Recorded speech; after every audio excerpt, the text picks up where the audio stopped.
जाट आरक्षण आंदोलन के दौरान 18 फरवरी से लेकर 23 फरवरी तक हरियाणा में हिंसा और आगजनी का जो तांडव हुआ, ऐसा मंजर हरियाणा में पहले नहीं देखा गया था। देखते देखते पूरा हरियाणा इसकी चपेट में आ गया। मात्र हरियाणा ही नहीं, बल्कि राजस्थान, उत्तर प्रदेश, दिल्ली समेत अन्य राज्य भी इससे प्रभावित हुए।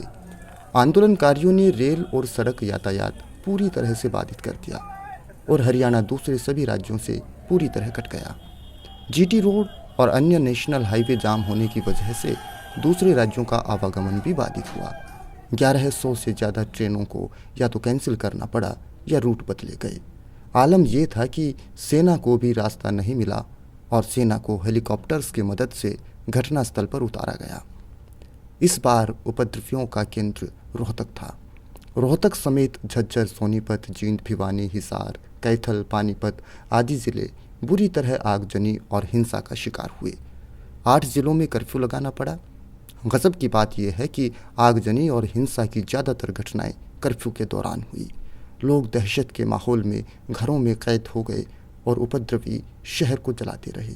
सरकारी आंकड़े के हिसाब से दंगे में 30 लोगों की मौत हुई। इनमें वाल्मीकि, खाती, कुम्हार, ब्राह्मण आदि गैर जाट लोग भी शामिल हैं। एक स्वतंत्र एजेंसी का अनुमान है कि इस दौरान 20,000 करोड़ की संपत्ति का नुकसान हुआ। दंगे की वजह से हजारों लोग अपना रोजगार खो बैठे हैं। यह हिंसा की नौबत क्यों आई? भाई सर, एक जाटों की तरफ से ये डिमांड थी कि साहब हमको रिजर्वेशन दिया जाए। सरकार की भी ऑफिशियल पोजीशन थी कि हम आपको रिजर्वेशन देंगे, तो कोई क्लैश नहीं था। एक समस्या ये थी या एक पशोपेश ये था कि जो सैनी और दूसरे समुदाय के लोग थे, वो कह रहे थे भाई इनको 27% में मत आने दीजिए। अगर ये 27% कोटे में आएंगे तो ये हमारा कोटा खा जाएंगे, इसलिए वो उनकी आशंका थी। तो उसका भी हल सामने था। जाटों से जब हमने बात की, उन्होंने कहा भाई हम तो कभी कहने नहीं आप 27% हमें डालिए, आप हमको कहीं भी डाल दीजिए, हम नहीं कह रहे हैं कि आप डालिए। अंत में जब सरकार ने इसका सलूशन भी निकाला और नया आरक्षण बिल भी लाया, तो 27% में इनको शामिल न करके उसके बाहर ही 10% जो है कोटा दिया गया, जिसको अभी पंजाब हरियाणा उच्च न्यायालय ने जिस पे अंतरिम रोक लगाई हुई है। तो सवाल ये कि ये सलूशन तो फरवरी में 17 फरवरी से पहले भी मौजूद था। अगर सरकार ने इनिशिएटिव लिया होता, लोगों से बातचीत की होती, एक पारदर्शी रूप से ये लोगों को बताया होता कि भाई हमारा रोड मैप ये है, तो इस हिंसा की आवश्यकता ही नहीं थी।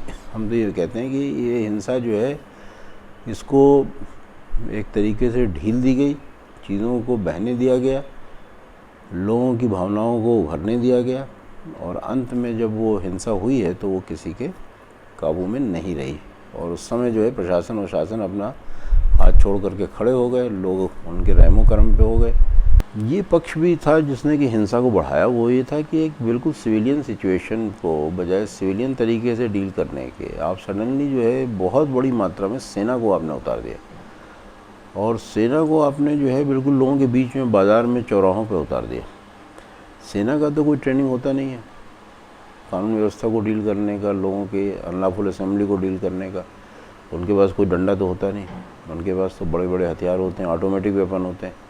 लिहाजा जहाँ भी उनका कोई ऐसा इंटरफेस हुआ लोगों के साथ और उनको लगा कि उनका नुकसान हो सकता है, तो गोलियाँ चली और काफ़ी लोग मरे। इतने लोग मरते नहीं अगर जो है इतनी ज़्यादा सशस्त्र रूप में सेना और दूसरे बल ना लाए गए होते।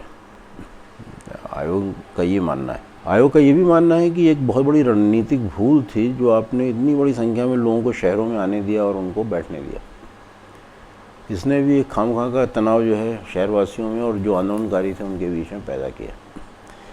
अगर आप आंदोलनकारियों को शहरों में घुसने देने की कोई ज़रूरत नहीं थी, वो वहाँ के तो लोग थे नहीं, वो जहाँ थे वहाँ अपना आंदोलन कर सकते थे। उन्हें अगर उन्होंने सड़कें रोक भी ली थी और आप उन्हें नहीं भी छेड़ना चाहते थे, तब भी शहर में आने देने का कोई मतलब, इतनी बड़ी संख्या में आने देने का कोई मतलब था नहीं।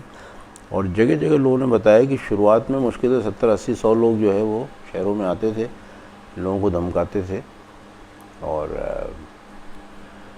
वो उत्तेजना भरे नारे लगाते थे। इस तरीके की चीज़ें थी और उन्हें नियंत्रित किया जा सकता था, लेकिन जो भी रणनीति सरकार की रही हो वो पूरी तरह असफल रही। ये भी कुछ जगह देखा गया कि साहब जो एक्टिव लोग थे आरएसएस के, वो इनमें भी लोगों को गोलबंद करने में एक्टिव हो जाते हैं।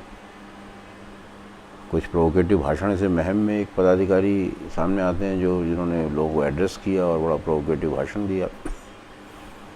इसी तरीके से और भी जो पॉलिटिकल पार्टीज थी उन्होंने मौके का फ़ायदा उठा करके एक तरह की जातिवादी गोलबंदी करने की कोशिश की। इसमें सभी पार्टियां शामिल हैं, इसमें कांग्रेस, इनेलो, भाजपा, जितनी भी मुख्य पार्टियां हैं सभी की अपनी अपनी भूमिका रही है। कम से कम हमारे सामने कोई ऐसा तो निकल के लीडर या पार्टी नहीं आई जिन्होंने ऐसा स्टैंड लिया हो कि साहब वास्तव में जिस स्टैंड से तमाम कम्युनिटीज़ के बीच सद्भावना जो है वो बढ़ी हो। हालांकि ऐसे तो तमाम उदाहरण आए जहाँ पे कि उन्होंने ऐसे स्टैंड लिए, ऐसे भाषण दिए, ऐसी बातें की जिससे कि सद्भावना का पूरी तरीके से ध्वस्त हुई। इस दंगे में बड़ी संख्या में किशोर और नौजवानों ने हिंसक गतिविधियों को अंजाम दिया, उसमें हिस्सा लिया। आरक्षण के नाम पर चले इस आंदोलन का वास्तविक चेहरा जातीय दंगे के रूप में सामने आया। उपद्रवियों के द्वारा चिन्हित करके गैर जाट व्यापारियों की दुकानें और अन्य व्यापारिक प्रतिष्ठानों को जलाया गया, जिनमें सैनी और पंजाबी समुदाय को जाटों ने खास तौर पर निशाना बनाया। आगजनी से पहले इन दुकानों, शॉपिंग मॉल्स आदि में जमकर लूटपाट की गई और उसके बाद उसे आग लगा दी गई। लाठी, गंडासे, सरिया और लोहे की रॉड आदि हथियारों से लैस इस अंधी भीड़ ने देखते ही देखते शहर को राख कर दिया। दुकानों, शॉपिंग मॉल और ब्रांडेड शोरूम्स कई बार लूटे गए। निजी संपत्ति के साथ सार्वजनिक संपत्ति को भी नुकसान पहुंचाया गया। अस्पताल, पुलिस चौकी, bus stand, railway station, bank, roadways, school bus, तहसील, सरकारी वाहन, स्कूल, कॉलेज, पुस्तकालय, यहाँ तक कि सार्वजनिक शौचालयों में भी तोड़फोड़ और आगजनी की गई। सप्ताह भर हरियाणा में जो तांडव हुआ उसका खौफ आज भी लोगों के दिलों में जिंदा है। इस दौरान पुलिस प्रशासन मूक दर्शक बना रहा। हैरानी की बात यह है कि सेना की मौजूदगी में और कर्फ्यू के दौरान ये सब हुआ। जाहिर तौर पर सरकार के संरक्षण के बिना ये संभव नहीं है। प्रॉपर्टीज बाकायदा टारगेट की गई हैं।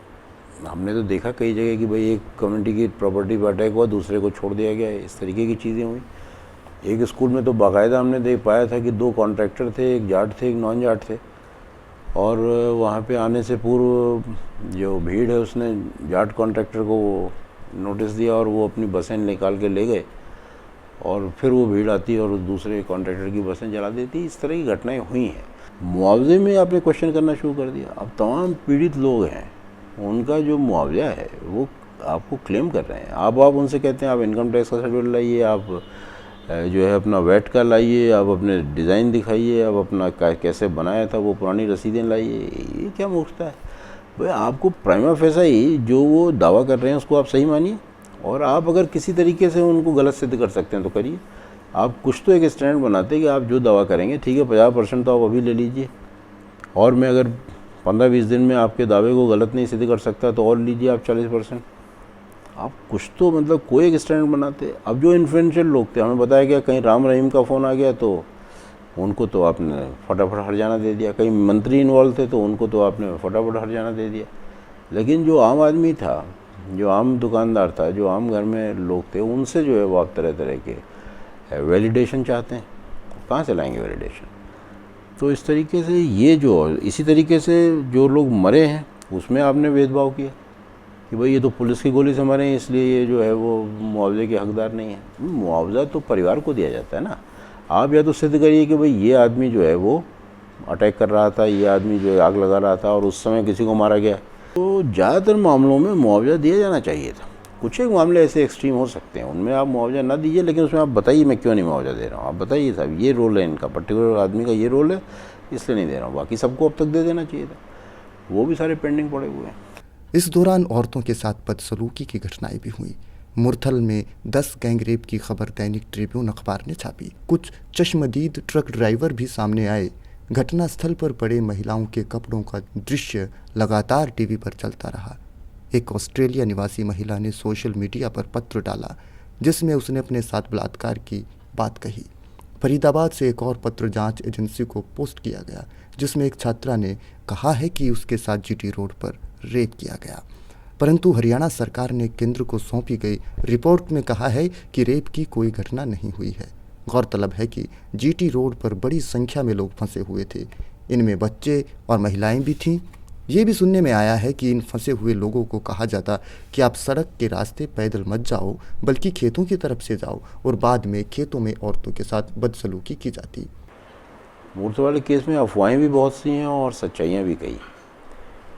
मतलब ये तो ठीक है कि लोगों को रोका गया है, कारें जलाई गई हैं, बाहर निकाला गया है, लोगों को पीटा गया है, महिलाओं के साथ दुर्व्यवहार से भी मैं तो नहीं समझता कि हम इनकार कर सकते हैं।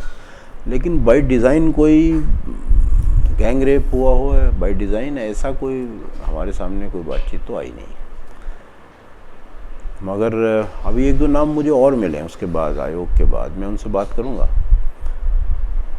और जो इन्वेस्टिगेशन टीम है वो तो कर ही रही होगी, तो हमें उस मुरतल पे मेरा कहना ये है कि हमें उसका इंतज़ार करना चाहिए, इन्वेस्टिगेशन टीम क्या निकालती है। महम में पुलिस चौकी से हथियार लूटे गए, रोहतक में भी गन हाउस लूटा गया। तथाकथित आंदोलनकारी हर तरह के हथियारों से लैस थे। हांसी में जाटों द्वारा गुर्जर बहुल गांव ढानीपाल पर हमला किया गया। 28 के लगभग घरों को जला दिया गया। इससे पहले जमकर फायरिंग की गई। कलानौर, हांसी, पानीपत, रोहतक, लरसौली, सफीदों, कलायत आदि जगहों पर भी फायरिंग की गई। इस दौरान स्कूल, कॉलेज, अन्य शिक्षण संस्थान और पुस्तकालयों को भी चिन्हित करके नष्ट किया गया। एक एक स्कूल में कई बार आग लगाई गई। नर्सरी स्कूल, स्कूल बस, संगीत कक्ष, प्रयोगशालाएं, engineering college, hostel, law college, college of management आदि संस्थाओं को जलाकर खाक कर दिया गया। गौरतलब है कि इसके कुछ समय बाद ही बच्चों की वार्षिक परीक्षाएं थी। कॉलेज विद्यार्थियों की अंक तालिकाएं व रोल नंबर आदि भी बाकी रिकॉर्ड के साथ स्वाहा हो गए। कई संस्थानों ने शून्य वर्ष घोषित किया है, यानी इस नए सत्र में कोई भी नया दाखिला नहीं किया जा रहा। मेन चीज़ तो एक ये नज़र आई कि साहब कि सरकार के गवर्नेंस में लोगों का विश्वास लगभग नदारद था। जहाँ भी हम गए लोगों ने लगातार ये कहा कि साहब हमको इसमें विश्वास नहीं है कि सरकार जो है वो वास्तव में शांति और सुरक्षा के लिए काम कर रही है कि नहीं कर रही है। और हमें भी अंत में पता चला, देखने से लगा, और जो एक्टिविटी चल रही थी, जैसे सद्भाव के लिए यज्ञ किए जा रहे हैं, कहीं जो है वो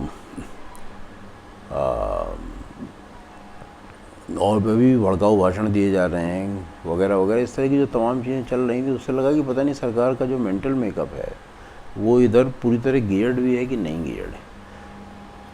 तो शासन के स्तर पे भी लोगों को विश्वास नहीं था और प्रशासन के स्तर पे तो बिल्कुल भी विश्वास नहीं था, क्योंकि लोगों ने कहा इन बहुत कई दिनों तक तो प्रशासन बिल्कुल नदारद था, गायब था। पता ही नहीं चलता था कि सब यहाँ पे कोई हम किसको अप्रोच करें और हमें कोई मदद भी करेगा कि नहीं करेगा। लोगों को उन्मादी, विवेकहीन और हिंसक भीड़ में बदलना और दंगे करवाना, आपसी सौहार्द को नष्ट करना एक प्रमुख राजनैतिक हथियार है। दहशत, नफरत और घृणा का ये वातावरण भविष्य में कैसी पीढ़ी तैयार करेगा, सोचने की बात है।